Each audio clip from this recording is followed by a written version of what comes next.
la Ran de Mar hem parlat molts dies sobre la sequera, tant del que està passant com de les conseqüències d'aquesta manca de pluja, no només a terra, sinó també com afecta la mar. Avui ens posarem el vestit de tècnics, anem a dir de mecànics, i parlarem de com el Servei Meteorològic de Catalunya analitza la sequera i quines eines té per fer-ho, Sergi. Sí, Fran, bueno, una mica de mecànic, no ho sé, li preguntarem al nostre convidat si també és mecànic d'això del clima, que segurament també ho és.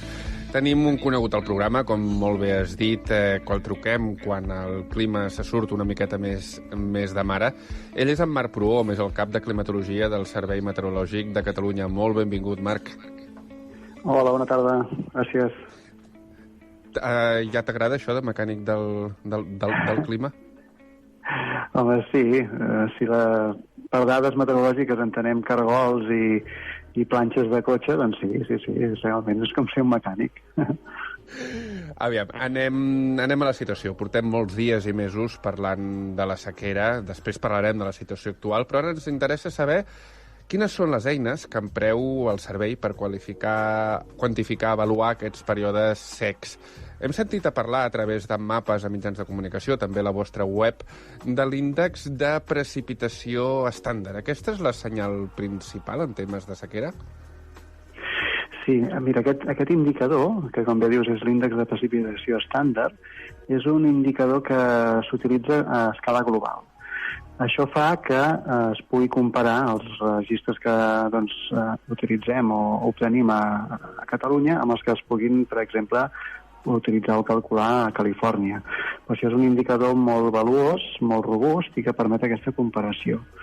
Com es calcula? Doncs a grans trets el que es fa és cada mes, cada valor que s'acumula en una estació meteorològica s'utilitza amb el seu històric.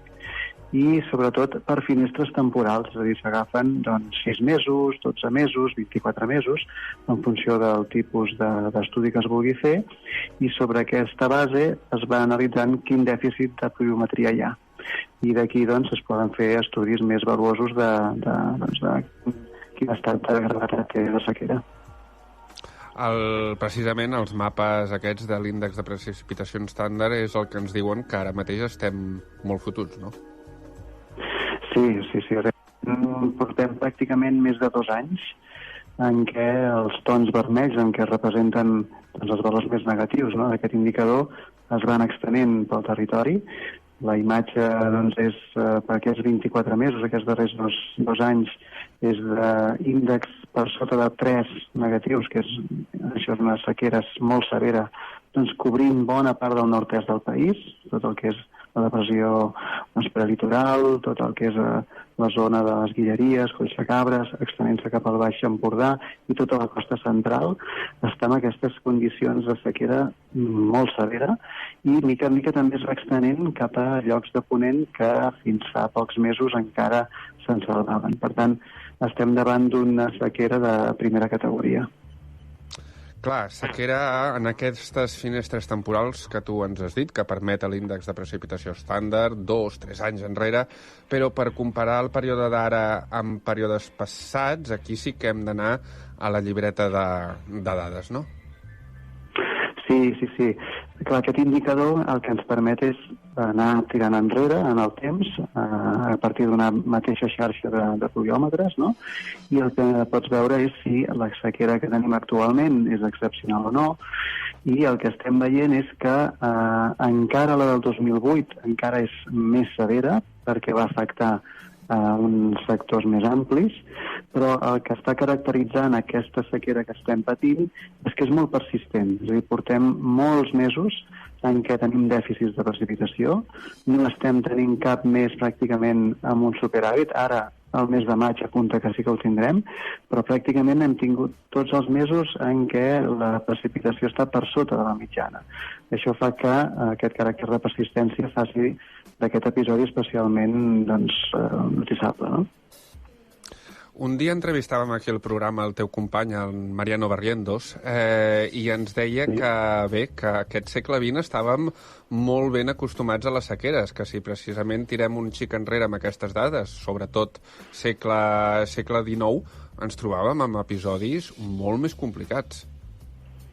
Sí, efectivament, en Mariano és un gran historiador i climatòleg històric i ha pogut reconstruir a partir de dades indirectes, a partir especialment d'informació de les rogatives que feia l'Església Catòlica per demanar que plogui. Aquests dies també n'hem vist, no?, que s'han fet aquestes rogatives, i aquesta informació permet tirar enrere en el temps, en períodes en què no hi havia pluviòmetres, on hi havia molt poquets, i poder veure efectivament que al segle XIX, a les dècades de 1810-1820, van ser molt, molt severes. És a dir, no hi ha precedents que es coneguin de sequeres tan persistents i tan intenses al nostre país i a bona part de la Mediterrània occidental. Per tant, és un instrument molt valuós. I, de fet, des del Meteocat ara estem precisament amb en Mariano amb un projecte que ens permeti reconstruir tots aquests episodis de sequera fins pràcticament al segle XVII. Per tant, és molt interessant tot aquest treball que fa el doctor Barrientos.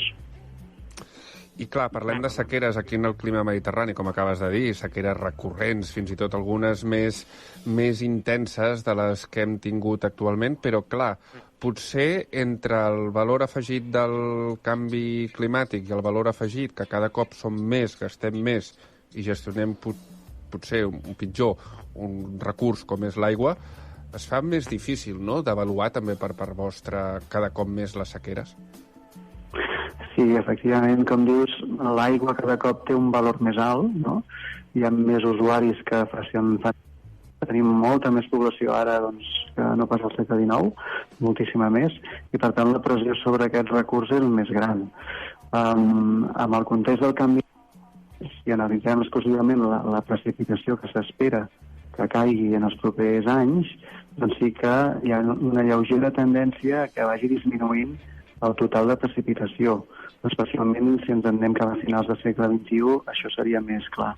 Per tant, un recurs que ja el tenim de per si amb aquests períodes de sequera, que són naturals, doncs en el futur sembla que seran més freqüents, i un component extra, i és que combinat amb períodes de calor extrema.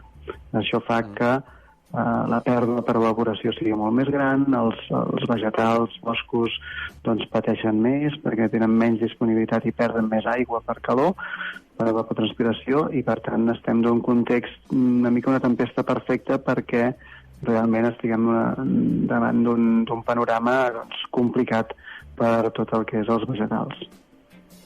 I et volia preguntar també per dos coses, tornant a les tècniques, tornant a les eines que vosaltres teniu. El primer de tot són les eines de observacions per satèl·lit, que cada cop veiem més. Per exemple, hem sentit a parlar molt del Copèrnicus, no?, d'aquest satèl·lit. Quina informació afegida ens poden donar a les observacions que tenim en terra? Les dades de satèl·lit ens permeten tenir una uniformitat en les dades molt gran. Si només parléssim amb dades de pluviòmetre, lògicament no tenim un pluviòmetre a cada quilòmetre quadrat i no podem mesurar exactament, sí que podem interpolar, però exactament no podem saber quan ha plogut. Amb eines de teledetecció permeten fer aquesta visió global, més general del que està passant, tenir més informació, per exemple, de l'estat dels vegetals, a partir del to de la fulla, que també ho capten els satèl·lits, i per tant és una eina que no substitueix a les eines ja clàssiques, podríem dir com la informació dels pluviòmetres, però complementen molt bé, i de fet les dues eines podríem dir es calibren les unes a les altres. Per tant, els satèl·lits amb la dada de superfície d'aquests pluviòmetres són més valuosos i aporten un valor afegit molt més gran. I ara una altra eina, si vols aquesta més arestes o més difícil de tractar, que serien els models estacionals, aquests models a mitjà termini. Què hem de fer amb aquests models? Perquè a inicis d'aquesta primavera van dir una cosa que no s'ha acabat d'ajustar amb el que realment va passar. Sí, mira, els models estacionals, que són aquests que fan prediccions a 3 mesos vista, 4 mesos vista, en les nostres latituds mitjanes, encara no funcionen del tot bé. I és perquè tenim molta variabilitat i es fa molt difícil, especialment amb la precipitació, que captin el que pot succeir. En canvi, sí que són bons en les àrees tropicals, en les quals hi ha més estabilitat, o hi ha molt clarament una estació seca i una estació humida, aquí sí que funcionen bé. Però en les nostres latituds encara estan per millorar, i tot el que se'n vagi a més de 10 dies vista, doncs encara és complicat de fer prediccions. És a dir, una climatologia potser ho encertes més que no pas amb una predicció estacional. Amb la temperatura cada cop ho ajusten més, cada cop són més fins per detectar tendències als propers 3 mesos, que cap a l'estiu sembla que tindrem un estiu força càlid. I ara ens n'anem el dia que plogui, potser, aquesta tarda estem tenint tempestes ara mateix a zona del Bages, etc. De fa pocs dies també teniu una estrena en la web del Servei Meteorològic, que són corbes, o mapes, millor dit, d'IDF, no? D'intensitat de precipitació.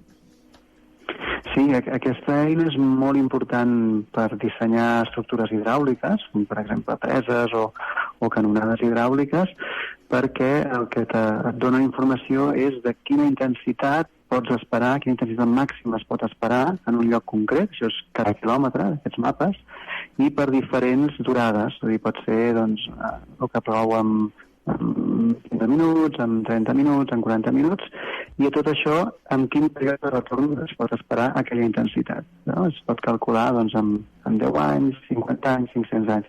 I això és molt, molt útil per a aquestes infraestructures per mesurar el cabal màxim, per exemple, que es pot esperar en una infraestructura, i d'aquesta manera dissenyar-la adequadament al que una situació extrema, la precipitació extrema, pot resistir. No? Són eines molt útils, i els hidròlegs són els que més utilitzen aquesta data.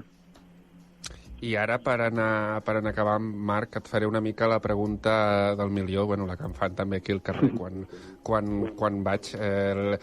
Clar, des d'un punt de vista climàtic, es pot preveure quan aquesta temporada seca que estem tinguent actualment hi hagi el punt d'inflexió, marxi, o es torni cap a una temporada de pluges més o menys normal?